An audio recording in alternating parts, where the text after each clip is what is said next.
Hello, and welcome to the Weshtern Philosophy Podcast. Two friends with oceans of notions discussing the unseen forces in our lives through the lens of music, mystery, and crack.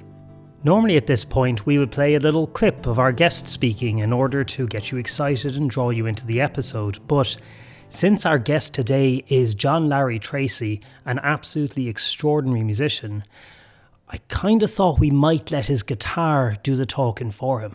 So, from the top.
So you're on mic, Antonius. We're all on mic. This is all recorded. Yeah, which is great because I was doing the whole... For the inevitable court case. Yeah, exactly.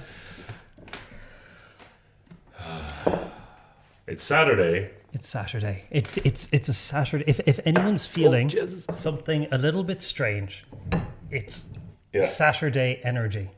When do you usually? Well, I'm about to fucking tell you, Larry. Sit down. I'm so glad you asked, Larry. Thank you. So we normally record on Thursday mornings at about 9:30 in the morning, and that's a certain vibe, right? It's just past the middle of the week. It's the morning. The day is ahead of us. Mm-hmm. We're recording on the weekend. It's Saturday afternoon. We've been playing music. It's a whole other energy. Like I don't mean to set a bar we can't clear here, but this is going to be the greatest load of podcasting. Oh, We've been podcasting with one arm tied behind our backs, lads. So now some wild Saturday, some wild weekend energy entering the Weshtern Philosophy Podcast, and the Sherpa of this wild energy is this handsome bollocks sat betwixt us. I'm gonna welcome you, Larry, and I'm going to say welcome, Larry, and Bart might say you call him Larry as well. Right? Yes, I've taken on. It'd be so weird if I would call you John at this stage. Because this is John Larry Tracey, musician, PhD, lecturer, translator, supporter of the podcast. So thank you. Big one. Yeah. The fucking effort, I feel stressed doing this now because the effort you put in to be here, man. It's no effort at all, boys, honestly. It's an absolute joy to be here because I've followed you from pretty much day one because Anto was a really good friend of mine and you are now by extension, of course. And any new venture like this, I'm always a big supporter of. So the minute you started this thing up, I knew it was going to be good. And it is good, and everything so far has been good, but... my plan is to get the two of you cancelled in one fell swoop. Joe Hendel couldn't do it. No. Even when I tried to call him Joe the Jew and then go on about a joke about the Holocaust, I thought that was a real dark moment for me. But now that you've brought that up 3 times, it might be the magic I just number. feel, I'm still worried about it. But I think the good thing is most listeners might not understand what you're saying, Larry. So it's fine. That is true. Yeah. Yeah, I'm speaking Belfast. which is honestly my favourite accent in the whole of Ireland. I don't know what it is, but I notice it with every...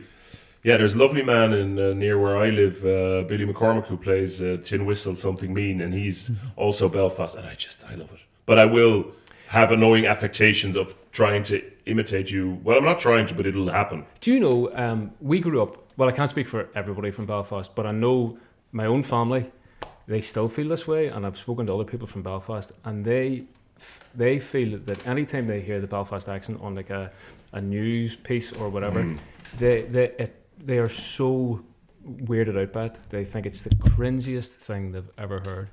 And I grew up with people around saying, oh, I can't hear a Belfast accent, I can't hear it in the radio, I can't hear it in TV, I can't hear it in films, I just hate it.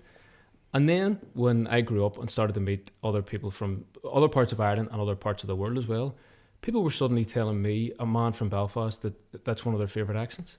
Yeah. It took me a long time personally to make peace with that, because I wouldn't fault anybody who had that opinion growing up, because the opinion came from somewhere. Yeah.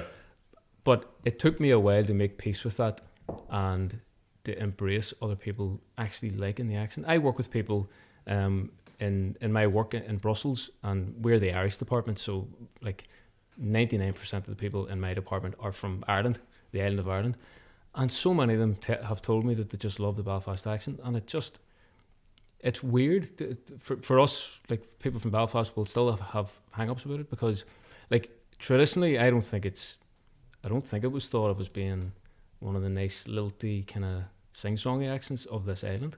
It's a hard accent. Like it can be very sort of to the point, and especially people who really... I think it's the most emotive accent in the country, because I think it is this amazing balance of like, it's really good for humour. It's really good to rag on people on, as you've demonstrated in your multiple voice notes, making fun of me. It's really good for like, it's very musical and stuff like that. It's also terrifying. Yeah. When you want to go cold, there is like, there's a movie, The Town, with Ben Affleck, and Pete Postlethwaite plays a gangster in it. Right. And he utters the line that I think has chilled my blood more than any other line in cinema. And this is by the way, fucking trigger warning, this is awful. But like, he's talking to a character and he's like, there's two ways to castrate a man: the chemical way and the surgical way. I did your daddy the chemical way. And you're just like, now imagine that was in a Cork accent. There's two ways to castrate a man. Yeah. And then it's like a setup for a joke or something. Yeah. A good friend of ours as well, I won't say who he is, but a Cork man. So if the Cork man's listening, he knows who it is. Oh yeah, we all do. I remember asking him one day and discussing this kind of thing with him, because he's big into linguistics as well. Loves this kind of topic of conversation. And I said, can you pinpoint what it is that people like about the Belfast accent? He says, well, let me try. He says, all at once, it's intimidating, it's commanding, it's sexy, it's reassuring. The kind of thing that you were getting at there. Yeah. And again, as someone who is from Belfast and who grew up not particularly liking the sound of it, to hear that was very reassuring and very validating or validating. Affirming. Yeah. So I'm coming around to the idea that people genuinely do like the accent, and it's a lovely thing for people to say to you. And it's quite authoritative. I think that's the thing that it. Yeah, because there is like even in just the way the cadence. The cadence is quite. Yeah. But I wonder then as well, is it something to do with like, because you grew up on Falls Road, right? Mm-hmm. So is it something to do then with wanting to tie in with the rest of the Republic, or like with a the sense Republic? Of community? Oh yeah. So just for sorry to jump in, but just for anyone listening, obviously Belfast has a history of division. And and I didn't. I don't want to make it all about that. That's not what I meant. But I'm wondering if that has something to do with it. And then Lara, you grew up on Falls Road, which is like Falls Road and Shankill Road would be one of the great divisions, like the Berlin Wall. In the Cold War. Kind of. And the interesting thing about that is that traditionally in Belfast, West Belfast is the more nationalist Republican side, and East Belfast is the Unionist Loyalist side. But in West Belfast, you have the Shankill Road and the Falls Road. So the Shankill Road's very loyalist, unionist, but it's right alongside. It runs parallel to the Falls Road. Yeah, so it's its own wee small enclave surrounded by Irish republicanism. Mm-hmm. So it's an interesting part of the world, to say the least. But yeah, the thing about accent and feeling part of a community, whatever. I think it's a general thing. I think even if you're not interested in linguistics and you're not interested in dialects and accents, I think people on a very subconscious level, at the very least, will feel more attached to someone if they sound the same way, if they have the same accent. 100%, because that is what I have, I think, unconsciously done. 100%. Just like I love this country. I love this country. I want to belong here. People constantly say to me, "We forget you're Dutch." I'm like, yeah, it is a trick. Like, it wasn't. I'm a bit ashamed of it, to say it.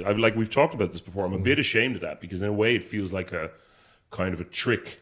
Misleading, kind of pretending you're part of something that you're maybe not biologically. But then again, is that the accent fraud? Yeah. But then is that the most important thing? Is the question. But I really think maybe it goes for a lot of countries, but in Ireland, definitely, people will be like, if you speak my language like I speak it, you're one of us. And I think I copped to that subconsciously quickly and got in. It was really funny. I'm doing this course at the moment, and there's a guy in it who is from Eastern Europe. But grew up in Belfast, or not in Belfast, but somewhere in the north. And he is just like, I was like, oh, that's me. Like he's just like, I'm from Poland, hey. And I was just like, oh, that's what people have when they see me. They're like, yeah, he says he's from there. Yeah. But realistically, did you tell me the story once of at the, what's that place called in Ennis, not the welcoming office, but it has a weird name. Intreo office. Yeah, and that there was I think you weren't telling me this story. Anyway, there was some civil servant working behind the counter there, and there was loads of people coming in, all with things to do with work permits and tricky fucking stuff. So there was loads of people from all over the world, and it was just like, oh God, it's so hard, and everyone was complications and whatever. Yeah.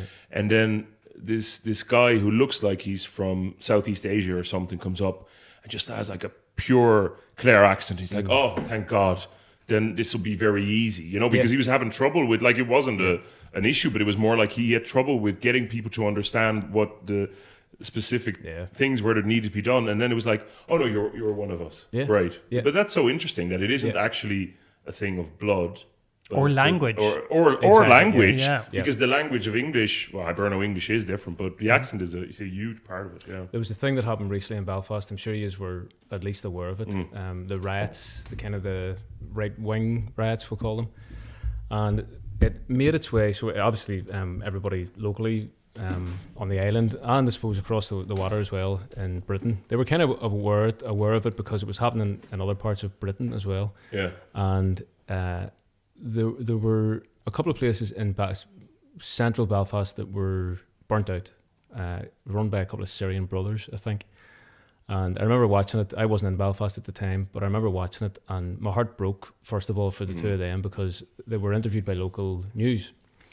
This, in the meantime, had made its way to Reddit on, do you know the subreddit All? Where kind of anything goes, just of anything of interest. It made its way there, and a lot of people from around the world who wouldn't be tuned into what was happening, they saw it.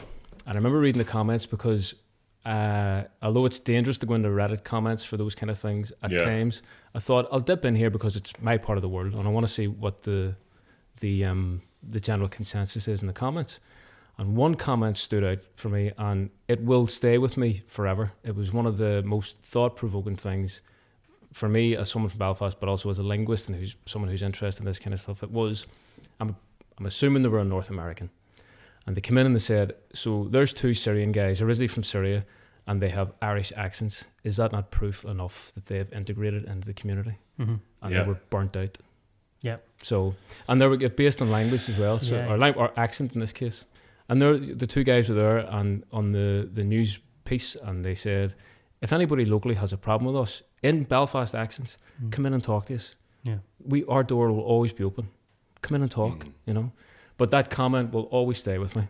Well, it's something you're fascinated by accents, Larry. Oh, and by being around you, I've always liked them, but when you've kind of opened my eyes or ears to like the joy of a complicated accent. You know, when somebody has a blend and you're like, is that North Dublin and French? It's so... It's great, yeah. It's phenomenal. And and you've brought this up before when we've been chatting, but like it's a bit sad that sometimes people think get self-conscious if you go like, I love your accent. Oh yeah. Are you? Is that Italian? Is that Eastern Europe?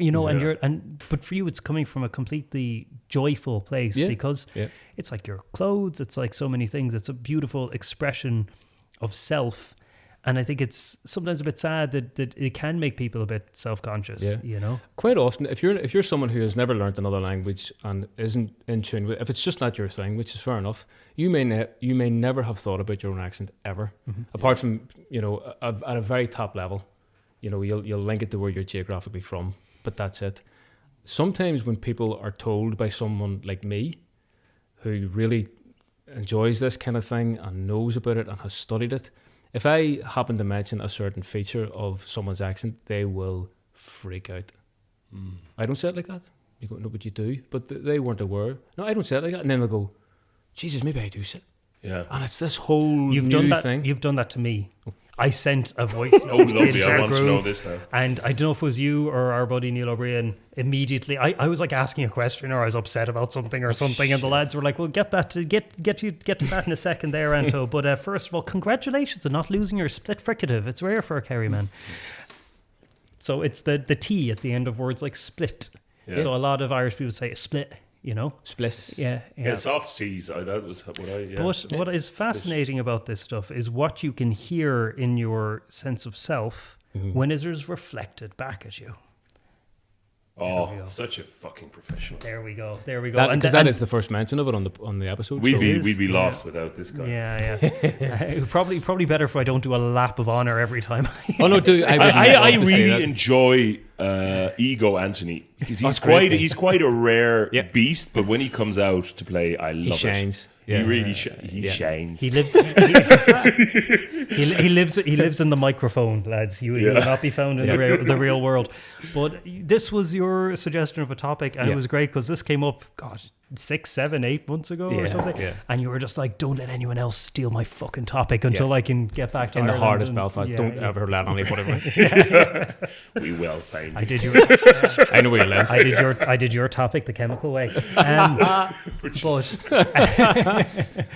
But I love that because there's been a few topics we've had where somebody just drops the word, and I love it when our guests just like put the word out there. And reflections is one of those beautifully multifaceted words. It is, and it can mean so many different things. And when you were talking about it, Lara, you were kind of talking about, I think it was after the episode we did on internalization and expression and like taking things inside yourself and then expressing them and the way you can't fully control about how they.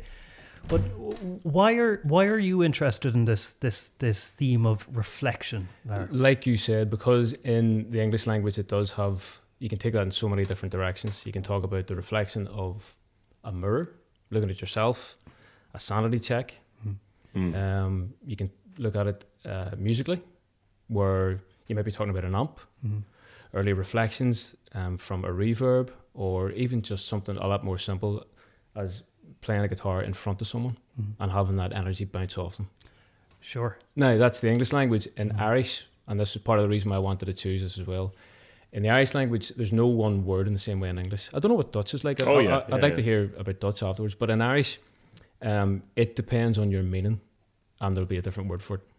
So if you look up reflection in an English dictionary, you'll see all these different meanings. In Irish, they're all separate. So if you're talking about the reflection of something off water or off a mirror, it's frichahu, which means throwback. Ah, nice. Or something that's been cast out and comes back at you. So frich, if you put frich in front of something in Irish, it's like anti or backwards. And then chaihu is the throw. If you're talking about reflecting on past times or reflecting on an action, it's machnu or smuinu. So they're entirely different. Wow. And also in English, if you think about reflecting something, that can also mean how you present something to somebody. So I want your man to reflect my request or whatever. That's a weird way to put it, but I want my traits to be reflected in my kids. Something like that. That's something different. Again, in Irish, that's lieru. So is it the same in Dutch where they're all kind of split? So some of them, like Dutch has had a huge influence on English. Dutch and German. So like reflexie is also a Dutch word, but I love about the words you're using. Like So my kids are learning Irish in school, right? But sometimes it really, my Irish is garbage. So I'll have to be really careful here. Well, I'd really love to get into it, because I do think I've a feeling for language, so I might be able to. But anyway, what I was going to say, a lot of the words they will use, sometimes they can clearly have a Latin root or something, or French something. But then there's the older ones that don't seem to. Is it garçon? For boy and then buco, I thought garçon is clearly garçon, and but I love that you just gave us 3 meanings of reflection, which in a way seems like more of an abstract thing than a lad, for instance. But it's old. It seems to me like old words, not like television or something. Something brand new.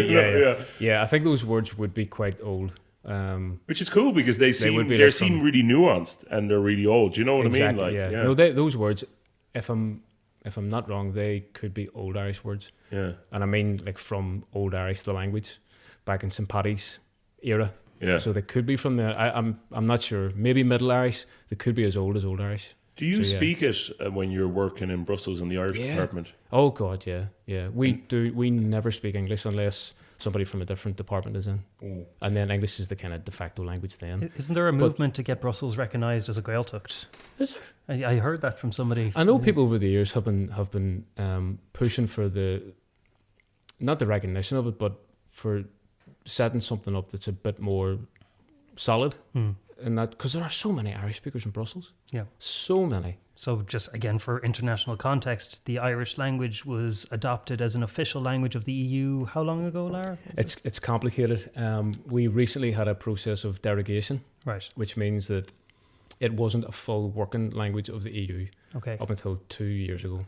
But Irish is now a full working language. So all EU documentation goes out in Irish as well as French, German, Italian, and the rest. Yeah, all 24. Yeah. So we're a drop in the ocean in the European context, but it's a big thing for Irish speakers and for Irish people, Mm-hmm.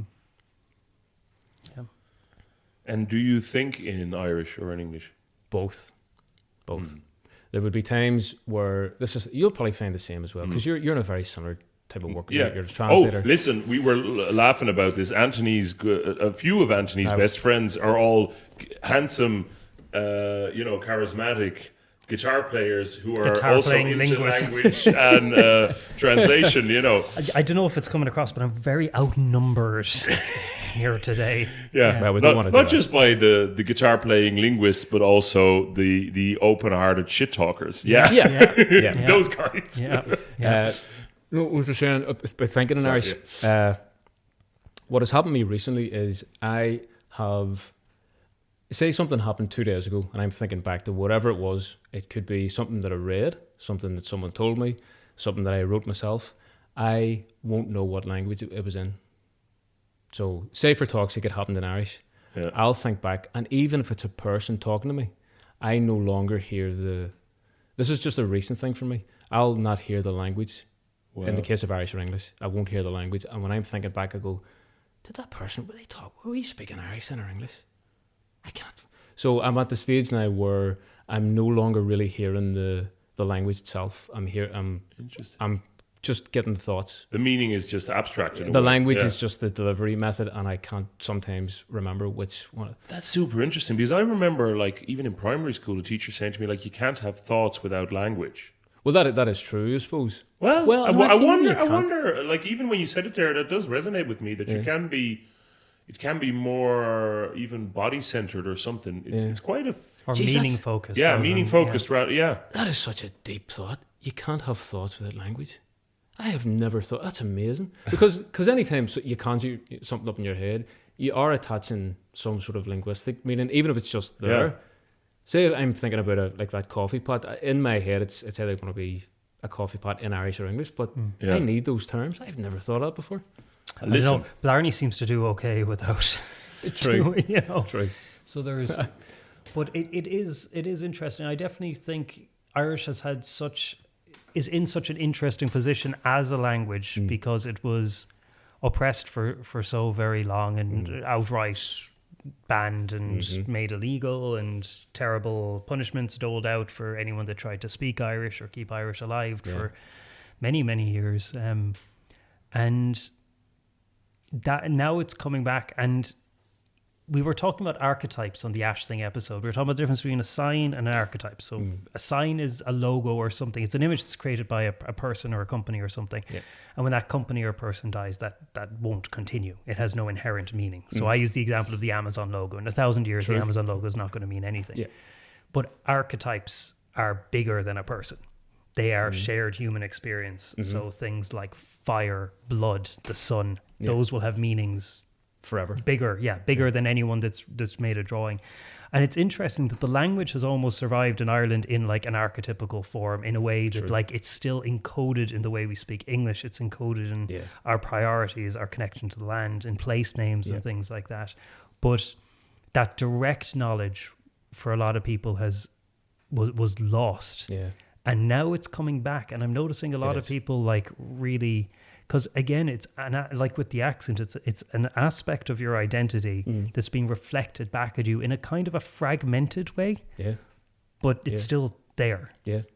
So even if disaster struck and the Irish language did die, say for talk's sake, we lost the language and the last native speaker died, you're right in saying that the language would live on in a lot of other aspects of Irish culture.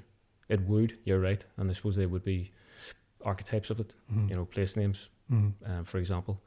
But I also agree with you. I think that the Irish language it's not as near to death as what people sometimes think.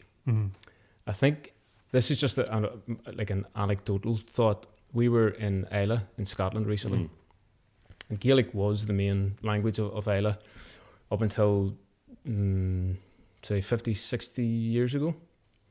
And I've been twice this year, and I've asked people on the island, is there any like Gaelic speakers still left? By the way, apparently they say Gaelic on the island, and the rest of Scotland calls it Gaelic. Oh, really? I was they corrected. Say Gaelic? Yeah, because I asked about Gaelic, and they said, we say Gaelic here, we're like you. Wow, so cool. God, that's interesting. Because Islay is close. It's close to Northern Ireland, yeah. So I asked, and they said, there's probably a few old people left on the island who could maybe give you a bit of Gaelic. Yeah.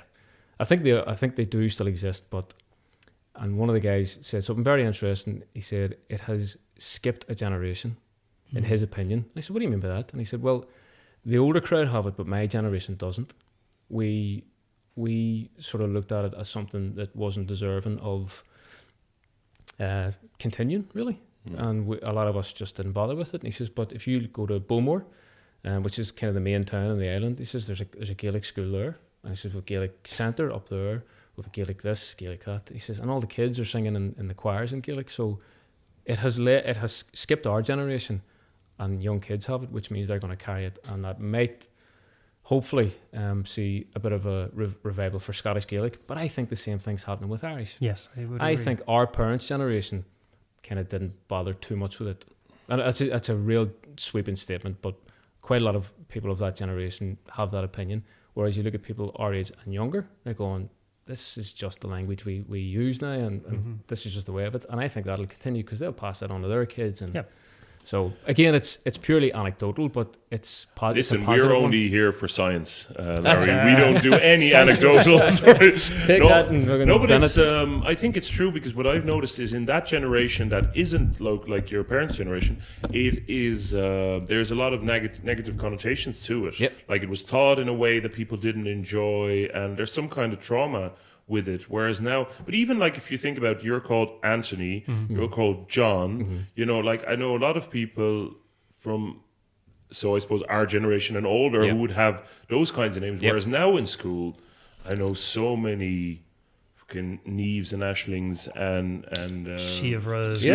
All that. Oh geez, a heap of washings as well. Yeah. What's the Saura? I love Saura as well. But so it is, and then I suppose already a positive meaning is attached because it's attached to your body. And I also think that there is much more of a move towards connecting with the land again. Yeah. Instead of with fucking abstract concepts. Yeah. And grammatical terms and textbooks. Yeah. So I think it's just part and parcel of connecting with that part of identity, which actually is. Like I've always found about Irish culture, the beautiful thing of it is that it's strong. So people can join in. People like me, fucking parasites on the Irish system. You know, we can come in and join in. Yeah. And then if you join in, people are like, yeah, happy out. No one is going, what's that Dutch cunt doing here? Like, of course, there will always be someone who is a bit sad in their lives and who might do something like that. But very few people. It's like if you play the game, everyone's happy that you're there. It doesn't matter what color you are or where you're from or that you're twice as tall as any of the natives, you know. Yeah. I think there's a the Fomorians are back. Exactly. There's a sweetness to Irish culture, and what I mean by sweetness is it was kind of the underdog for a long time, but within an underdog culture that was oppressed by our next door neighbours, in doing so, I think the rest of the world quite often looks at Irish culture, modern Irish culture, and looks and understands that. They understand that it was an oppressed culture, but if you look at the actual parts of it, it is very welcoming and open. We aren't I've never felt that Ireland culturally was a closed door to anybody. Some aspects, which I'll not get into, I think it is more difficult for certain people to penetrate sometimes. But broadly speaking, I think Irish culture there's a sweetness and an openness to it. It makes me very proud because I love to hear people like you who have made their home here and who are embracing it. And it's been a nice two-way experience because Ireland has gained you and you've gained Ireland. That's great. That's a really sweet way of saying it, Larry. Thank you. And I think I've mentioned this thing before, whereas there's a Dutch comedian who said this thing where it's like if you have a strong, well-rooted tree, you won't mind whatever bird is sitting on the branches. Yeah. I think the problem in the Netherlands sometimes, the Netherlands also very open, but we've let a lot of the cultural roots go. So people don't know old Dutch songs and stuff.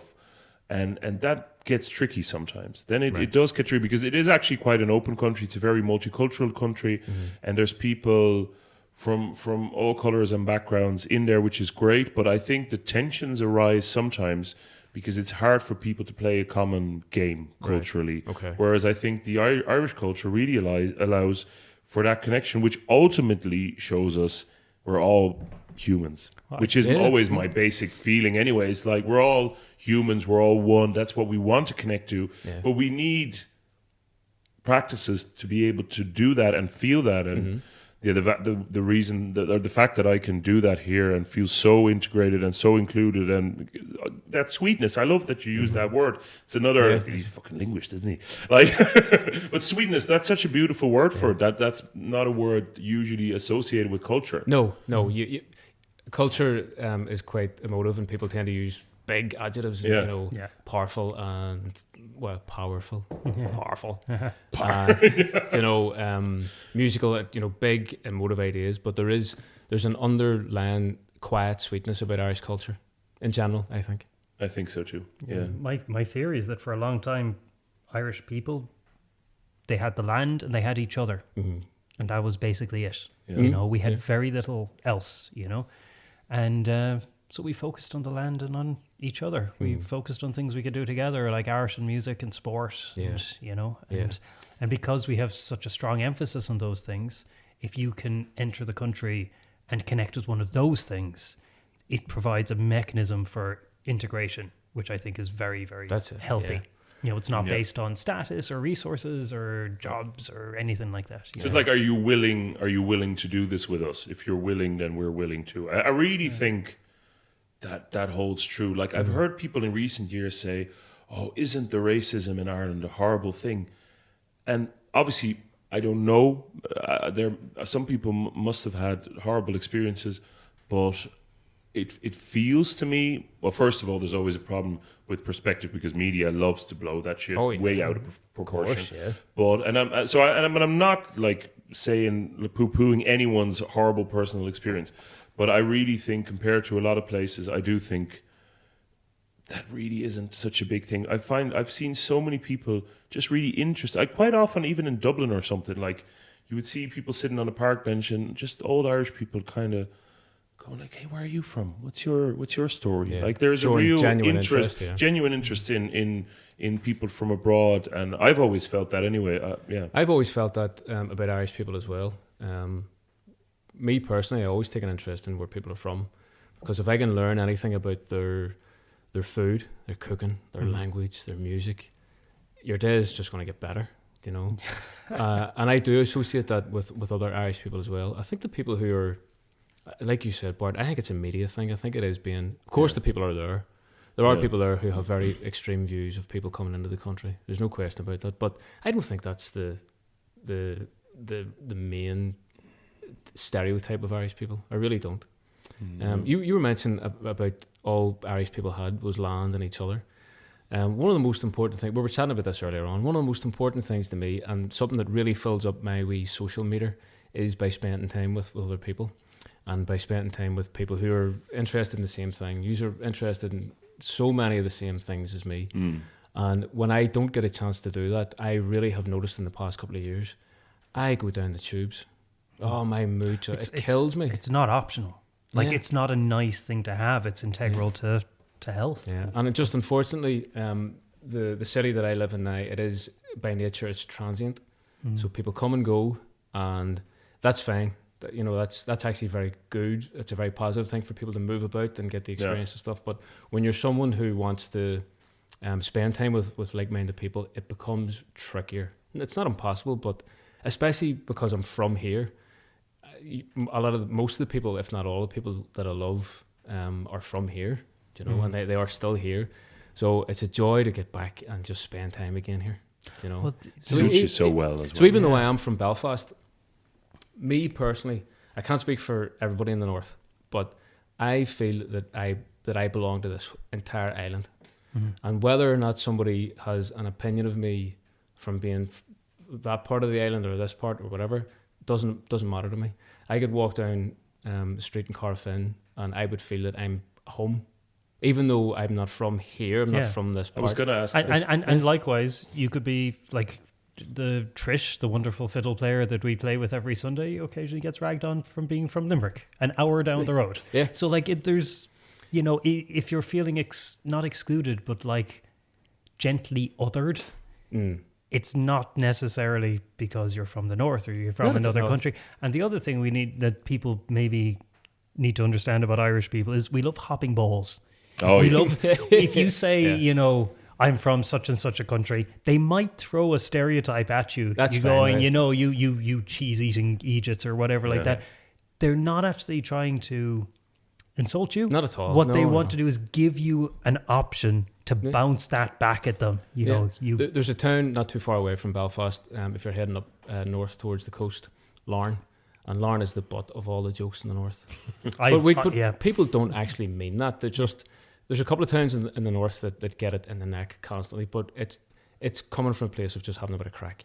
I think this is the thing, serious, and I keep coming back to this, and I don't want to become a bore, but it's even what you're saying about accents. Like, I love accents, and I love people who can do different accents. And then it's like, oh, you shouldn't because that's not nice. Oh, please, guys, stop all that. We all want to have fun with each other. Let's have fun. Like, it's the intention that matters. Like, and I love that here. Like, I remember when we just arrived, and I was getting a car in Ennis, and the garage owner was just like, geez, when you're driving down those fucking shite roads by the arse end of Doolin. And he loves Doolin, but he was just giving me an opportunity to just go, you here with your fucking idiot, you know, that's great. And it's also a way to find out if you're any good. Like, if you can't take a joke about yourself, like, I'm so offended, it's like, oh, okay, never mind. But it also allows you to gently vent. Like, if you are a bit wound up about something, you're like, do you know what your people did? You know what you know what Belfast just did? Yeah. And you get to have a little vent about that, with which is like 10% venting, 90% humor. Yeah. And then you get to throw something back, and you know, it's a beautiful exchange of energy. It's a beautiful reflection, but it's imperfect. It's slightly conflicting. Like, there's a little bit of conflict in it, but it's mostly humor. It is. And it's mad. I think if you take the conflict out of it, if it's a perfect reflection, it's less fun. It's less meaningful. When I listen back to our podcast and we're just being like, oh, I so agree with you, Anthony. I'm like, ugh. I was listening back to the first one of this season and just like, oh, I hate it when you do that. I'm like, yes, there we go. You know, there's something fun about that conflict in a safe space. It's a bit like we all love football or whatever your sport is, you know, like we love it because it's like we're going to really go at each other and emotions are going to run fucking high, but also it's going to be fine. If someone actually hurts themselves, everyone's going to go, hey, are you okay? Yeah. You know, I think, hopping balls, I think is exactly right. And that's a thing as well that I find that Dutch people do as well and really like in Ireland, whereas, for instance, the Germans might find that trickier sometimes. You know? I have to apologise for Bart's German accent for our German listeners. You know, if you are the offended, views of Bart Laver are not reflected by the other hosts. By the end, we should see if Bart has a list of accents that he's done throughout. So we're on Belfast, German. Have you done Dutch? You haven't done the Dutch one yet. No, everyone loves it when I talk like this. I don't know if I've done it on the podcast yet. But, that's your South African. Where's your Dutch accent? What's the difference? Think of the South African Sams from Antidana. Oh, yeah. I brought a beautiful lady. With the Coldplay. And I can't do it. So that funny. sounds like so Johannesburg via Moscow. Yeah, I know. I can't fucking do it. We had lovely South African builders in last week, so I should be able to channel them. Yeah, sometimes I can. But you know, we this has come up a bit, but like when I'm hanging out with you, Lar, I do find like certain cadences, I hear myself sliding into like the northern cadence, you know? If I'm hanging out with our other good friend Neil, I did live in Cork for 5 odd years, and Neil is very much from Cork, but like I'll start going up a little bit at the end of sentences, you know? Jesus, bye. Some people are definitely accent sponges. Yeah. Oh, yeah. And then some people can spend years, they can spend longer away from home than they were when they were at home, and still sound like they've just got off the boat. Have you ever experienced that before? I know some people who went to England or who went to the States, whatever, and they come back, all right, mate, gee, you're still at that, very good, very good.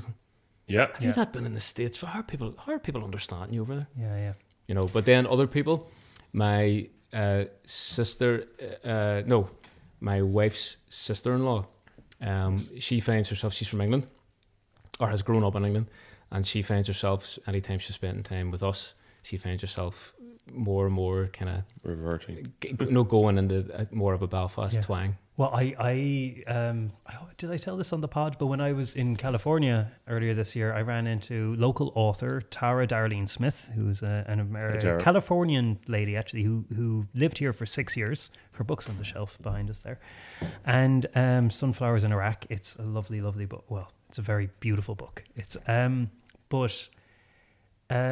her name's Tara, right? So she's Californian. Mm-hmm. She moved to Ireland for 6 years. She goes back. She now pronounces her name like people from the West pronounce it, Tara. You know, and all of her friends are like, Tara, what are you saying? Yeah. You know, that's not how you say your name. And she's like, well, I went to the place where my name was fucking invented, and that's how they say it there. But that little influence has crept into like one of the most foundational aspects of self that we have, which is our name. Yeah. You know, and now every time, no, I'm not going to say every time, but a lot of the time when she introduces herself, or like it's reflected back at her. Yeah. That like you were out of the country, you spent time amongst other people, and you are carrying this little echoey energetic of that time. Putting anything out in front of anybody else takes a lot of guts. Mm-hmm. Because if you do grow up and people have pronounced your name a certain way, and you make a conscious decision to change that, and then put it out to people that you know and the new people, you are opening yourself up to a line of questioning, and that can be very daunting and very exhausting at times as well. So like the three of us are musicians, and we will all have been in this situation where you're sitting in a pub and you'll pour your heart and soul into a song. The energy leaves you, and you're fucking bait after it, and nothing gets it. It's as if the energy has just fucking gone out into dropped the down ether. a pit. Yeah. And nobody has paid any attention to it. Yeah. So it takes a lot of guts to be in that position in the first place. Mm-hmm. They go, I'm here. This is what I'm going to produce here, whether you like it or not. And sometimes you get feedback. Sometimes you get a good sort of reflection, and feedback can bounce back in a really nice way. most times when you're like a pub musician, it just fucking disappears. You know, it's soul destroying.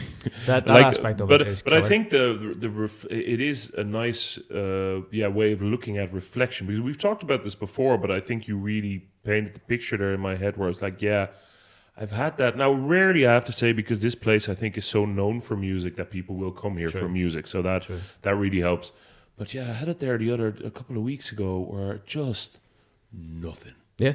And it's nearly as if, so you're putting it out, and not even just reflection, but like something to resonate. Yeah. You're nearly like, it's nearly as if it passed through all the bodies in the room without it hitting anyone's little spot of, hey, I know this. Whereas we're privileged to, usually I would say, 95% of the time, there will be at least a couple of people who go, oh, actually, that really got me, or that's kind of got me. Yeah. And when it completely doesn't, it's nearly like, this is some weird kind of coincidence, because you're like, I think we've all played music long enough that you know what, it's not absolute garbage. You know, like sometimes it would be better than other times and whatever. Yeah. But you know, like I can do the thing of playing music. And then when nothing comes back, you're kind of like, that's odd. And then first you go, did I just completely fuck something up, or is the like the amp off or something like that?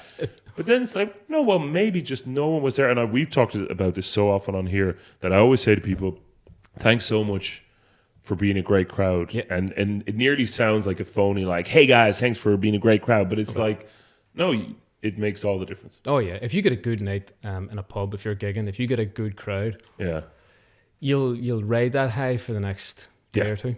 You know, if a crowd really makes a mark on you, and you know that you've done this, it's a two-way thing. It's great, because they'll have gone out, they'll have had their drinks, had a good night, sang their songs. You've done the same, and it felt symbiotic. You know, 100%. But Jesus, the nights that we've all had, I really don't think it depends on how good you are as a musician, because I think if you took any big folk musician, especially from Ireland, they would have cut their teeth in a pub. Like everybody does. And these are now superstars.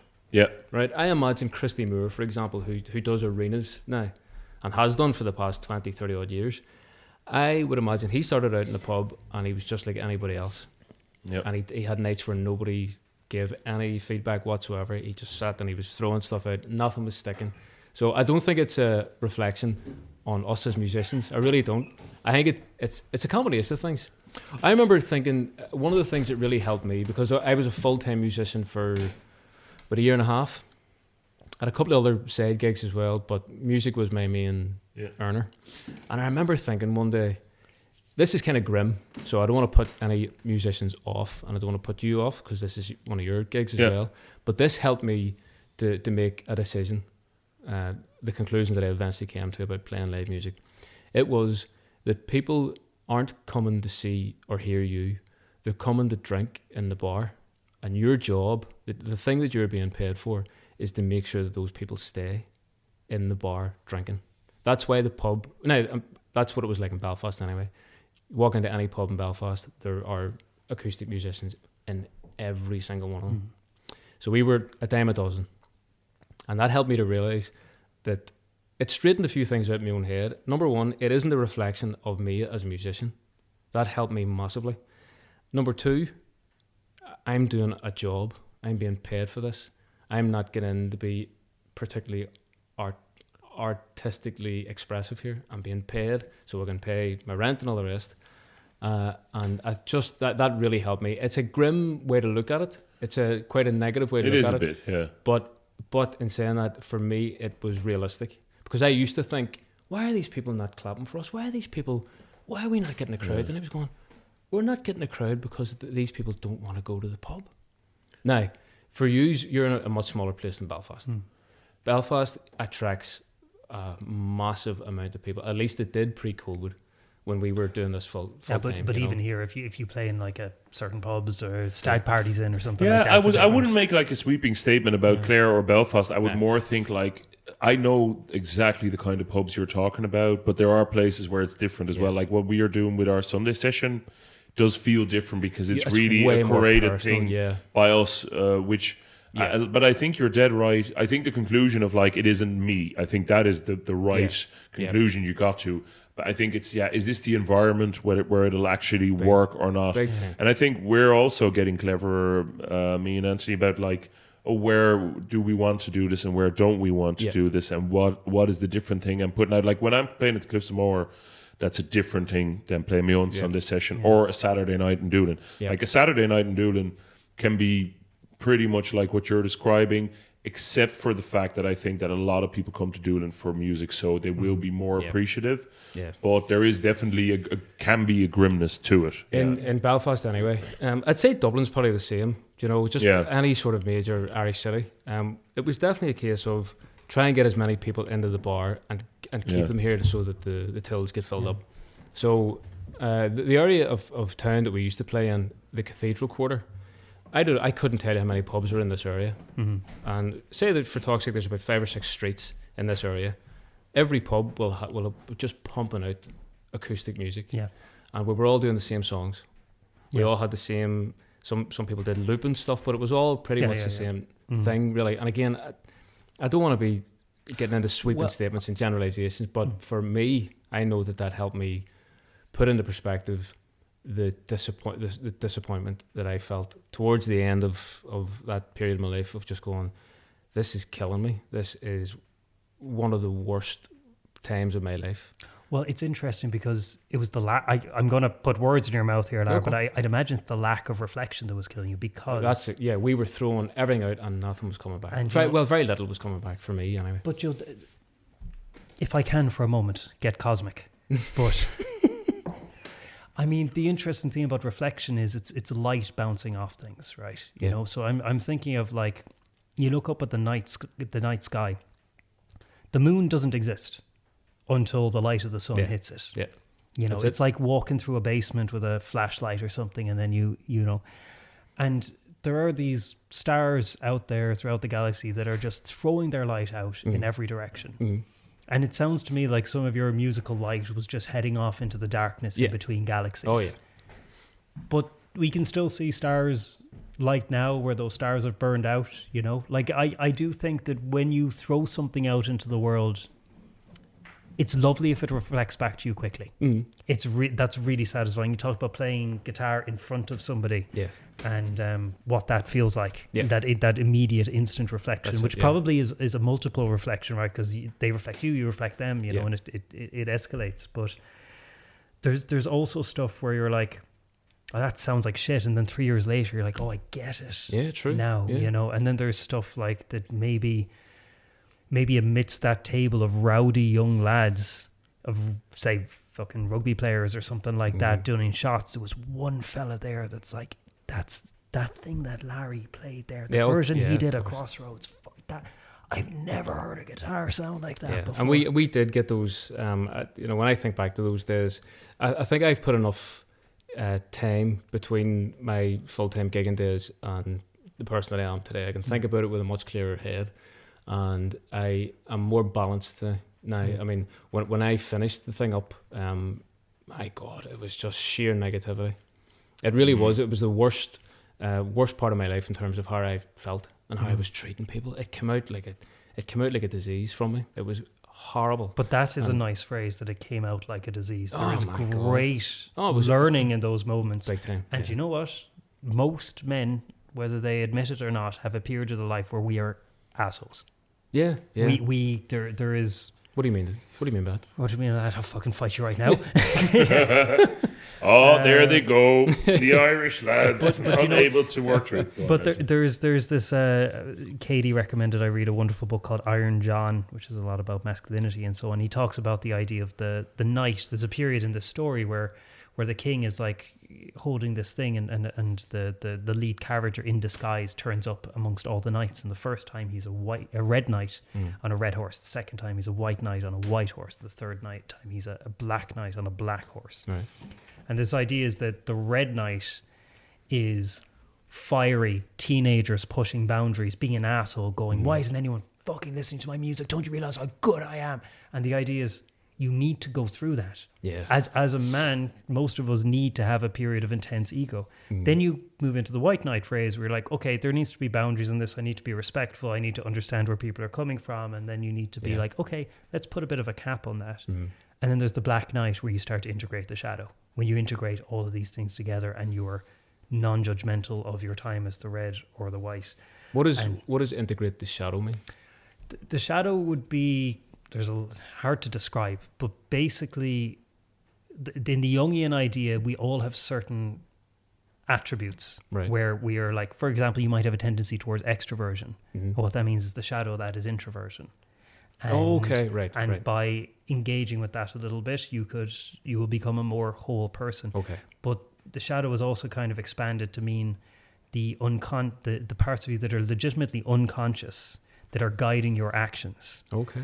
And how you find them, because you can't look directly at the shadow, but actually, and this is really fucking very good question, you can't see your own shadow. Right. But what you can do is you can see your shadow reflected in people around you. So, for example, if you have a pattern of quitting jobs or relationships ending in a certain way, you are seeing your shadow externally through those, because you can't actually look at it yourself. There's aspects of ourselves that we can't find ourselves, that we only see reflected back at us through other people. And that is so true, yeah. Mm-hmm. I was going to say something very minor, just on a much simpler level. Mm-hmm. Aspects that you're not aware that you have until they're pointed out to you. Yeah. Have you ever watched footage of yourself back? Oh, Jesus. And noticed how many times you do a certain thing that you're not aware that you're doing? I do this. I tug my beard. Yeah. It's awful. Yeah. So we aren't aware of those things. Yeah. And if you consciously go to look in a mirror, you won't see it, because you're intent on, like a sanity check. You're going, oh it's all good. Yeah. You aren't going to notice the things that you do that everybody else knows that you do. Yeah. I just want one really small thing. I was listening to an interview. I was watching an interview with Sacha Baron Cohen, Borat. Yeah, Borat. Yeah. And he was Ali G. I always do. He comes to mind first, even though Ali Borat G's was so good when he interviewed. Was it Sammy Wilson? No, yeah. But he said that in real life, people act like bad actors. He said they're like bad actors in a soap opera. He's like, in real life, if somebody's suspicious of you, they will literally go, like, they'll make a big face, they'll look you up and down, you know. If they're happy, if they're angry, he's like, amazing, in real life, we are like bad actors. He said if you did that on camera, it looks performative. And that's why when you look in the mirror, you don't act like that, because you're like, oh yeah, I'm now looking at myself, so I'm not going to act. I look the way that I think I do. I'm doing the same actions here that I think I do, but it's everybody else. It's the stuff that you're projecting outwards. That's what people see. And it's the camera that creates a hyper focus on you. Yes. That means that there's so much energy coming to your face, for instance, that you can't do those big moves. But I 100% agree with that. Mm-hmm. And I also think on a wider scale that people will show their hand, as we've talked about quite often, in a way that you're like, really, are you going to, well, I won't go into what I'm thinking about, but it's so evident, and people will even, sometimes like people who I think are kind of villains in this incarnation of themselves really can dress like them as well, and wear like black Darth Vader-y things where you're like, really, you're not, no one said to you, dude, it's getting a bit thick now, like it's but the thing, I thought your explanation of the shadow was so beautiful. That's Anthony. Awesome, also in connection, because I use that term a lot, the shadow, but in connection to reflection, I think that's brilliant.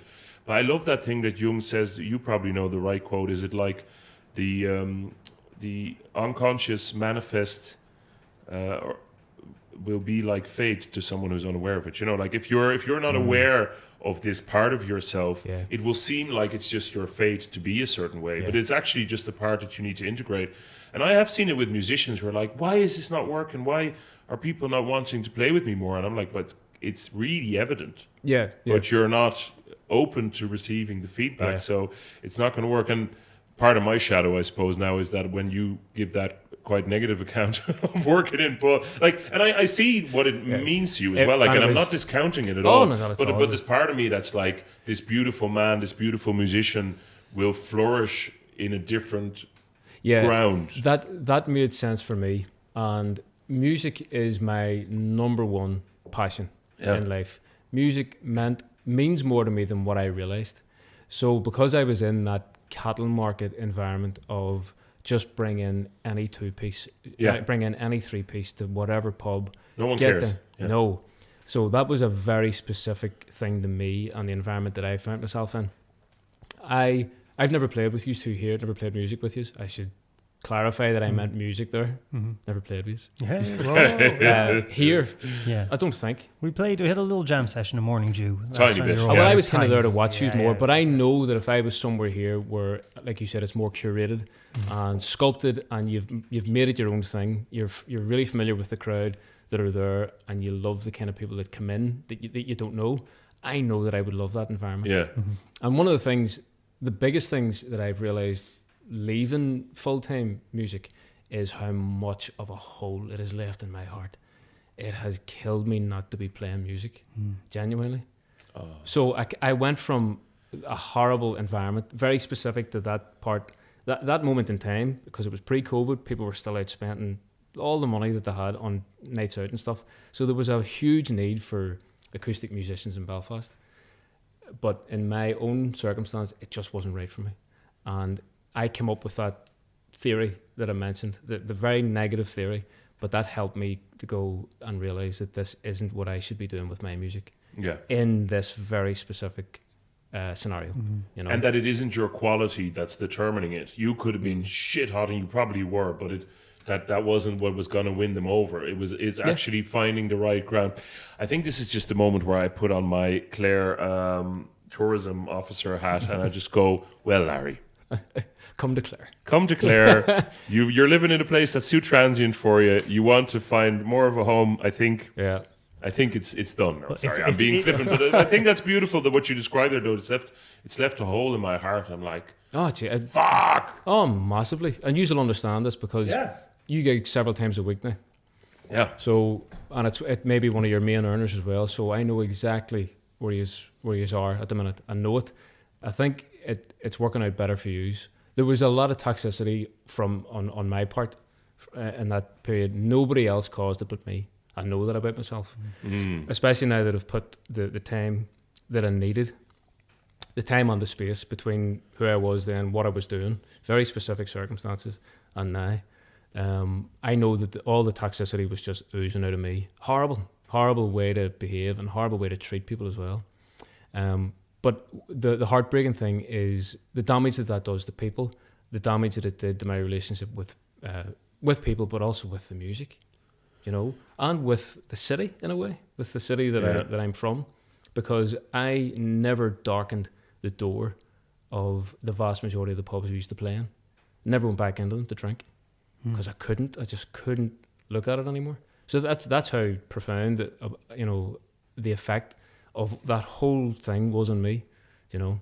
And I spend quite a lot of time reflecting on it. Yeah, because it doesn't go away. Because like we this came up in a slightly different form, and we won't say exactly how, but like beforehand, we were talking about somebody that gets quite nervous when they're faced with evidence of former parts of their life. You know, that they'll have a friend group at 20 to 25 and a different friend group can't cope. And I think the thing about there's stuff we show out to other people that only gets reflected back in us, but there's internal reflection as well. Big time. And something that seems to be coming up, I hope you don't mind me saying, Lara, but like you like to give. That's the thing. You like to shine because like your arrangements are stunning. Shite. I can't believe anyone can get through one of them. By the way, sorry. I was just playing you as like there was that video you did of our first episode or something, and you just zoomed in like an old man in his ear. A video of our logo. It's just going WhatsApp Angela and me just going like, oh, Anthony, you're such a lovely friend. You're like, he's also a cunt. which still stands. And you're spot on. I was talking to my father because I was telling him he should listen to the Flangarvey episode, you know, and I was like, do you know how to listen to the pod? Are you on top of it now? And he's like, oh yeah, I figured out how to listen to it. God, they're long. I've never got through one. Yeah. Fair. So fair enough. Some people are just not built for long format. No, but go back to what you were saying about Larry's arrangements before I was because we were talking a little bit about place and belonging in the first episode of this season. We were talking about belonging is a verb, and it's something you give as well as receive, right? I think me and Bart felt like we belonged here a lot more when we actually started giving stuff rather than taking or receiving stuff from not even expecting, but just like, is anyone going to invite me for dinner or something? They're like, no, you host a dinner party, you go to the gig, you put on, you go to Morning Dew, you go to Pot Duggins, you perform, you do this and that, you give, and in the giving is the receiving, and in the receiving is the giving again, true. That is true. And in Chinese medicine we have this idea of like entering and exiting of qi. Right, so the ascending and descending of qi is related to like respiration and stuff. So if that stops, you'll be dead within a minute. You know, entering and exiting is to do with like absorbing food. It's to do with releasing. Like in fairness, we all create waste. That's the thing there. As organisms, we take in nutrition, we keep the good stuff, and we shit out the bad stuff. We all do it, and like that waste, it depends on where you shit, Lar. If it's your mother-in-law's living room, it's probably not great. But if it's a couple of times, I know, that's why I brought it up. Now's your time to make amends. Or all those pubs that you can't go into anymore because you were shitting. I haven't been in, but I've chucked a bag through the... You're just right. But then you shite in a compost heap, and that's great for everyone, one of man's highest purposes. But... It is in this like, you want to be able to put stuff out into the world, you want to be able to engage with the universe, and you want the universe to acknowledge it in some way. Sometimes the worst thing that can happen is you're ignored, that your light just enters that darkness in between galaxies. It's just absorbed by nothingness, but that it's still there.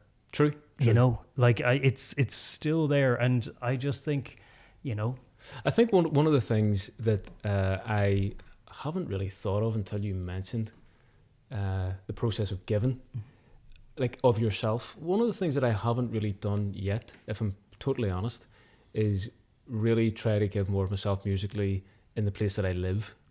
I haven't tried that.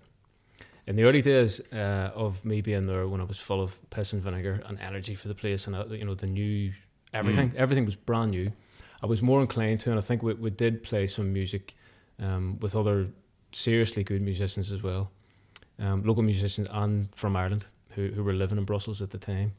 But I think once they all kind of moved away, which they did do, I'm less inclined now to try and hit it. Even though I'm a solo musician, I present myself as a solo musician.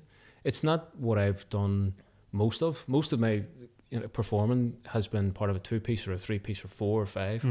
The solo thing's quite recent, but I've just realised that I haven't done a lot of, kicking myself up the arse to go out and talk to venues and, But the image that's coming to me is a man in a life raft in the dark sea, setting off a flare. Like, if you don't cast a bit of light, you won't be seen. Nobody's going to find you. Now, you might still not be seen. But that's the if risk. You don't do it, you definitely won't. And that's. You've a lot to give, Lar. And like, I'm just going to take this moment. Like, Lar's 2 albums are goddamn stunning. I remember you sent me, I was very privileged, like a pre-mix of your most recent release now. This Is Home. And you were just like, I don't want to, you were very good in terms of reflections again. You were like, I don't want any feedback on arrangements. I don't want any feedback on song composition, on nothing. I was like, I just want to hear them. If I just want you to tell me if they sound good on different speakers. That's it. Yeah. Because I'd already done the mixing, and I thought if I get into asking people about what that's about, I'll be here for the next 2 years. So that's another aspect of reflection is like, don't always be, you don't want a perfectly sheer surface. Everything you're putting out, people are sending back, in super high def. But so I was like, I listened to a few different things. I had my laptop open. I was like skimming through the songs. I was like, okay, first 10 seconds, middle 10 seconds, just, And Katie was in the kitchen. She was like, what the fuck is that? He's like, stop, skip it, go back to the start of that one, And they weren't even like final mixes or anything, but they're used the word sweet in terms of Ireland, and like your arrangements and your melodies and your sense of harmony is so sweet. So John, you are John Tracey for musical purposes. Yes. And This Is Home. And your first album, what was it called again? Dangerous to Go Alone. That's it. Yeah, the Zelda reference. Yeah. So they're both fucking class. Thank you very much. So track them down, everybody. Much appreciated. I'm just giggling to myself because every time you were going to say something positive, you left such a big gap for me to go shite. Yeah. But I didn't. The And you second time. didn't. No, I didn't. But I can add them back in after. But there's a few things there. I love that's such a good way of asking for feedback. I know that sounds like a small thing, but Anthony and I have talked about being annoyed with people who go, "Here is my song." Fuck do I do with that? Yeah, the open-ended. You can't, like, that's so big. And the only thing then you can do is like, yeah, great. Because you can't go, like, it's so vulnerable. Like, I've had it with people where I've said, what do you think of this song, like, in terms of composition and lyrics? And I've gone, you cannot tell me it's absolute garbage because it would just be too painful. So you can tell me that what needs work or what you think is right. And that sounds maybe a bit like that you can't deal with vulnerability, but actually I think otherwise you're putting something on someone's shoulders that's so unfair. You can't just, it's a bit like going, what do you think of my child, Larry? Yeah. You know, you can't fucking do that. Like, that's so personal. It is, yeah. And so I think that's very good that you do it like that in a way that you make it easier for Anthony because it's a clear mission. That's it, yeah. And but I'm also what I love, like what I love about podcasts is when you can get actual exploration and actual connection. And I've loved your vulnerability on speaking to this stuff. I'm also getting like big Quest energy. I'm thinking there will be a second part of this podcast in a year's time, and everything will be different. Yeah, possibly. Because you're such a lovely dude, like, you know, and such a tasty musician. Even there, where we played the two songs that fuck knows if they're in this recording, but your playing is so sweet and so excellent and so diverse. Like, I'm really a cowboy chord kind of singer who does it, and then nobody say anything about that. I don't want to go. No, that's accurate. But yeah, thank you. Well done. Yes. And but it's so Larry it's is so getting tasty. my compliments this episode. Well, that was a great look you did there. It's getting fucking dark as well. This high def camera of yours. I'm a wee bit concerned that the ISO's too low for the light. Yeah. Oh God. Okay, we're not. I can put on auto. Yep. I just made the mistake of talking about anything tech with these absolute fucking nerds. So. Larry has literally arrived with a goodie bag, like a knapsack full of gear. So if we look particularly sexy on this episode, that is all Larry. It will not continue. yeah. After this, when he leaves, it leaves. Oh man, this is the first time we've done this in darkness as well. Yeah. You probably will have to play about with that in post. The ISO is up to super duper levels. Yeah, it's all good. But it is what it is. It's a dark room, isn't it? Yeah, that's it. I do think that's true, that it's the everyone's the hero of their own story, and that's the thing is it pans out. Another Jungian thing is like you need to find out what myth you're living. You know, a lot of the people think that this happened to me, and it's a completely. This isn't directed to you, Larry. This is like I have this as well. People are like, this is a completely unique thing. The thing I went through is like, how do I deal with this on my own? But you go back and there's, you know, a lot of these things are universal. They're archetypical experiences. They're bigger than any one person, you know, and that's why the stories are so powerful, is because you can see at what stage in the story you are, which character in the story you are. You're not always the main character, you know, and then you can see, oh, this is one way it could play out. So I've spoken to some people before, after, in my case, it was after I decided to quit playing music to make a living. And I've spoken to people before, and they could be talking about themselves in a period of their lives in a entirely unrelated scenario. Music's nothing to do with it. Mightn't even be talking about their job, but I can hear, as you say, the same themes. Yeah. It is thematic, and I can see when this person's telling me about their whatever's bothering them, I can see myself in their position, even though the two contexts couldn't be more different. Yeah, so I know the actual feeling, and the themes of these things are universal. There's no question about it. Yeah. It's fun, but it can be ball busting at times. It breaks your fucking heart. Oh, it's big time. Yeah. When you're in the depths of something, and especially if other people are involved and your actions have hurt them, or someone else has hurt you, or it gets messy in any number of ways, it's fucking ball busting. It's killer. It takes you a long time. But what you're saying there about like the sort of that certain things are replaceable. What do they call that again with skills? It's like reskill or upskill. Yeah, but I'm meaning like skills that can be differently applied or something. There's a nice term for that. Anyway, practical? No. Transferable skills. Yeah, transferable skills, exactly. And it's like for I'll instance, leave it to the linguists.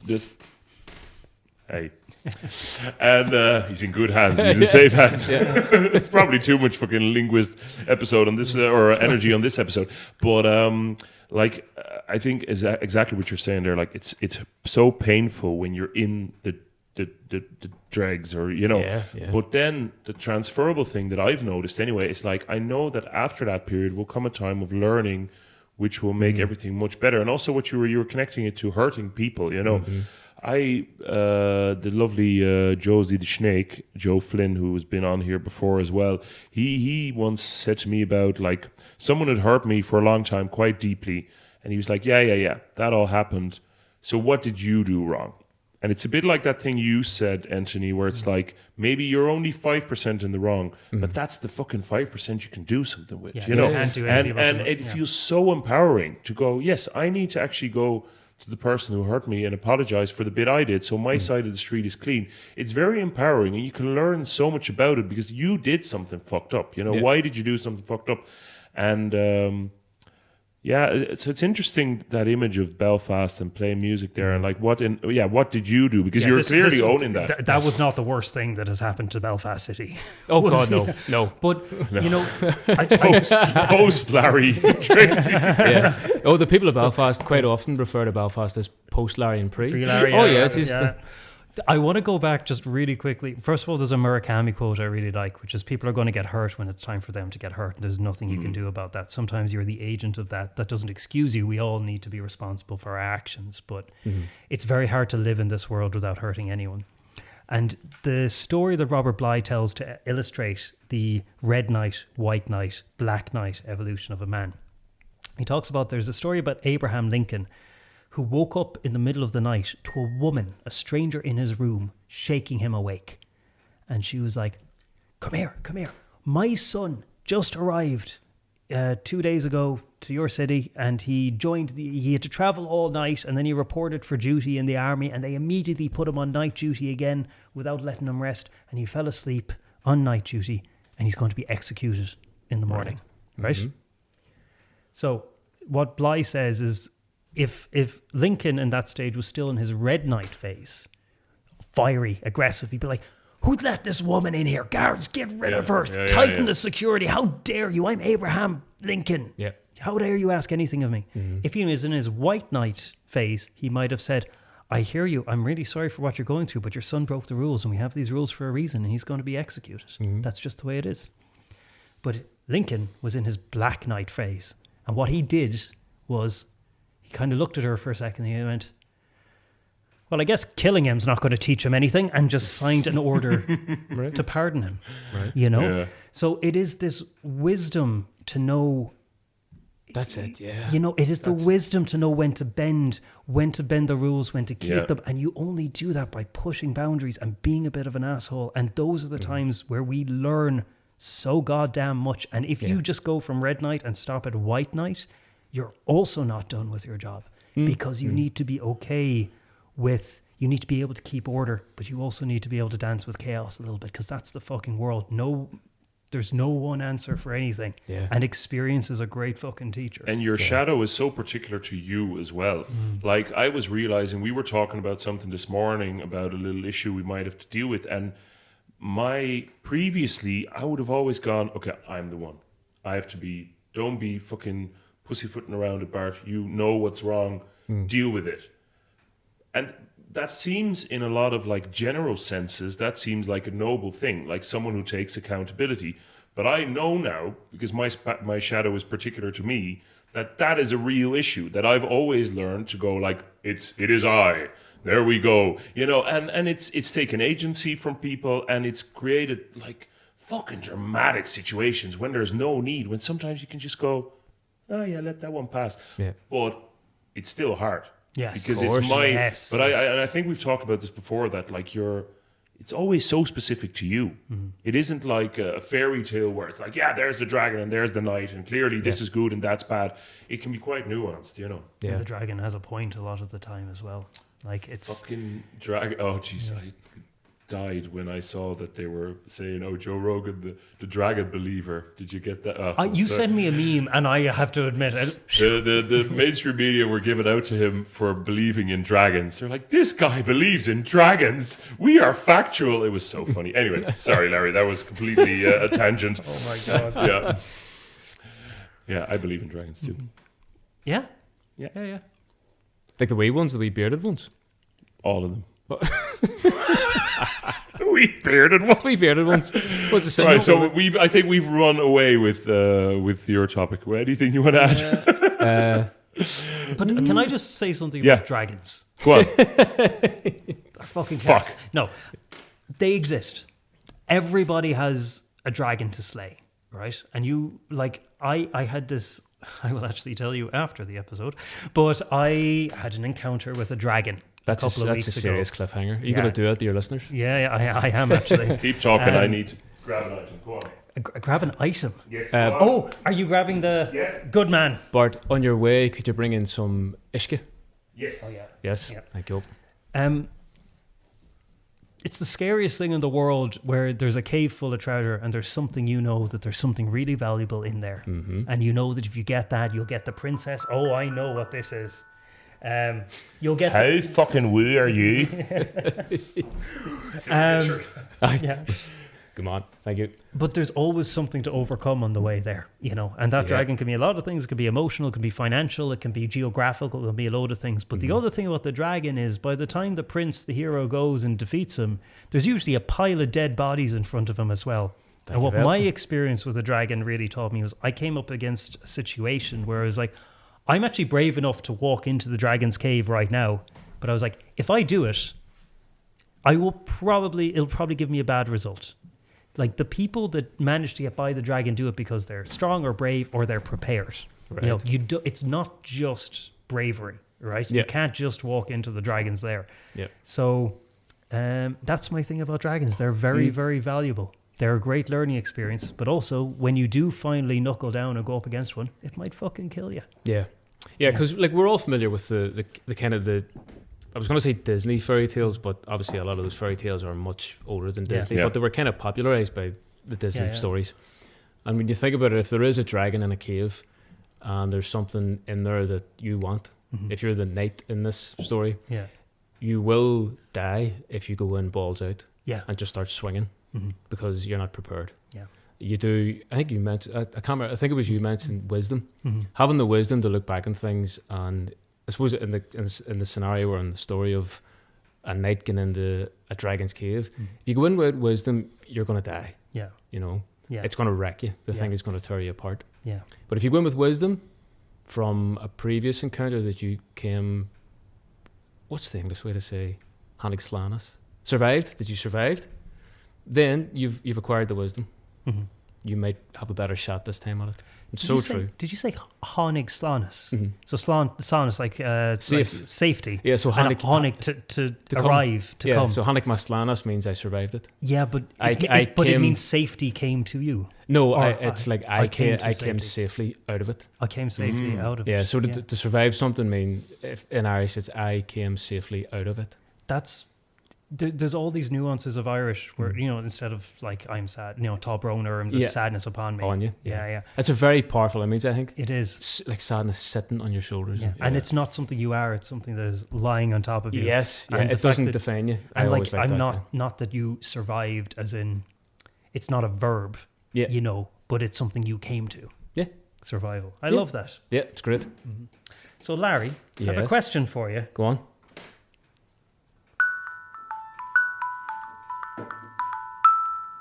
How woo are you? What's the most woo thing you do? Voodoo? Yeah, voodoo. You do voodoo? You do voodoo? God, I don't know. I really... And I wish that I had something that I could say, well, here's my wee dirty secret. Yeah. That I'm, you know, but I don't think there's much, really. Any superstitions? Any pishogues? Anything? No. God, I genuinely can't think of anything. Yeah. And I'm surrounded by people who would believe in, like, a lot of my family would be very superstitious, you know.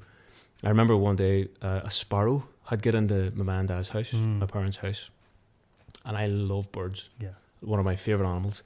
So I was delighted to see the sparrow come in, and my ma came in, oh, Jesus Christ, get the bird, get it out, get it. I said, why? He says, you can't have a sparrow in the house. I went, why? Oh, it's a harbinger of death, get it out. So you had the traditional Irish way of looking at things in the form of my ma, and then there's me, the bird lover, just going, what a lovely sparrow. Yeah. You know, God love it. It's stuck. I better let it out, you know. But no, personally, God, I can't think of any offhand. Yeah. I might have something, and it might come to me hours later. Yeah. But or we can give you something, Lara. If you'd like what's the biggest superstition we can give Lara? Well, I think he needs to be more aware of the good people when he's coming to live in Clare. Yes, that's true. You will. So I'm manifesting I don't know what you're laughing at, Lara. Yeah. Fuck you. You're coming into my field as well. You're coming here. For this, you're coming into my field to see this man get married again, but we will ignore the first time of the fucking sham of fucking... Oh, it doesn't count. No, it doesn't count. No. Sure, we weren't there. To all my Californian family, the other guests do not represent the views of this podcast. But you're going to be coming into to my field, which is neighboured by all of the good people who will be looking at you. And when you say field, do you mean a field, or do you talking about the field of where you work and what you do? I mean you the field of an actual. Right. I'm quite literal. Yeah, I don't have your beautiful Gaelga. No, but both of those actually worked, because if you say you're coming into my field, that's like you're coming into my house. Yeah. No. And I'm only messing. We're going to your. We're going to my fucking field. Yeah, it's been decided. Well, I don't know. Has it been decided? Yeah, absolutely. It has been decided. We just need to check with one more person, but yeah. I think one way in which you are beautifully woo is that you play with the angels when you play the guitar. I think we might. Are you serious? I'll take it. Okay. I'll gladly take it. It was fucking only a little cheesy, and it was mainly heartfelt. Okay, mainly heartfelt. We'll take it. So are we going to... I think we are going to, if everyone is happy, we're going to end on a song. Bart has picked up a guitar. So lovely. Right. What can we do with that? Is that okay? Or Larry, do you have anything to add? Not at all, no. Orally? I think the best thing to do is to play a bit of music. Okay. Right, I'm gonna go for, I don't know, it's dark, it's the end possibly of the podcast. Have I railroaded this into the end of the podcast? Perfect. Are you playing something a bit quiet? Yes. So I just need to reset my mic. Okay. You can cut all this out, can't you? Yes, but I won't. There might have been a lot of mic movement there as well, so.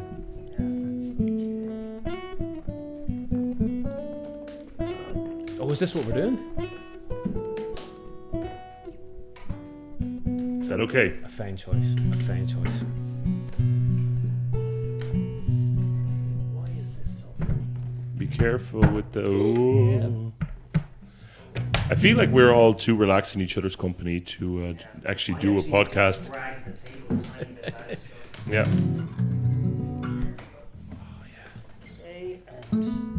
And we need to get like full blast Larry on this. And we need to turn up no taste, Larry. No taste. No, I don't mean like that. I mean like volume wise.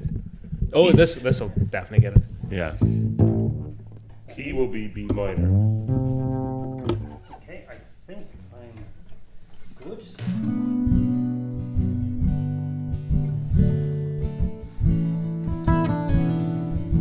Oh, sorry, I did it again. I just added a fucking... Okay, we're going to start now. Is the guitar volume okay on my end? Could you actually turn down the tiniest bit, Bart, of just the guitar? And what you need? You need 32-bit float. I do. I'll give you a little bit of extra gain. Yeah? Okay, I think so, yeah. Let's go. Of all the money that here I have, I spent it in good company. And of all the harm that here I have done, alas, it was to none but me. And all I've done for want of wit, to memory now I can't can't recall. So fill to me the parting glass. Good night and joy be with you all. Of all the comrades that here I had, they're sorry for my going away. And of all the sweethearts that here I loved, they would wish me one more day to stay. But since it falls into my lot that I should rise and you should not, I will gently rise and softly call. Good night and joy be with you all together.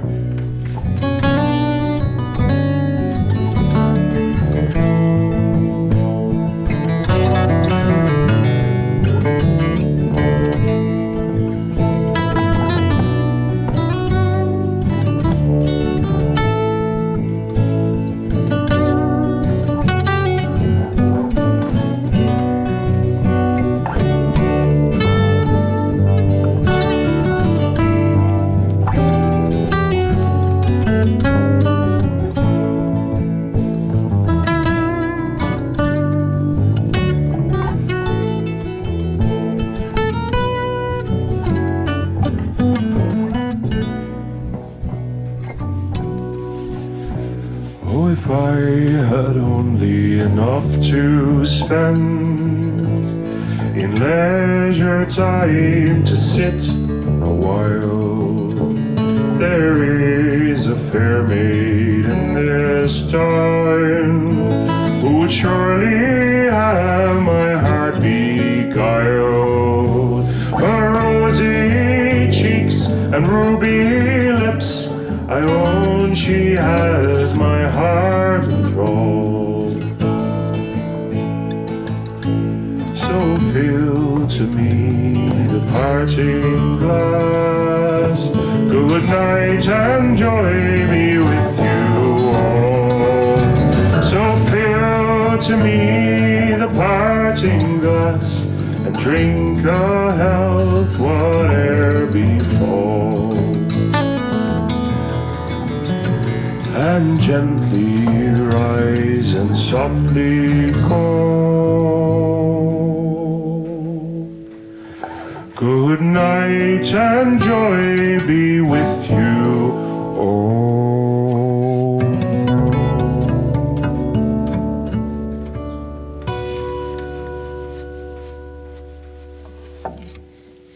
Good night, Belfast. This has been Weshtern Philosophy. Follow us on all the socials at Weshtern Philosophy Pod. If you want to support the podcast, you can join our Patreon to help the show grow or make a one-off donation via the Ko-fi link in the episode description. We'll be back next week with more chats and another topic. Slán.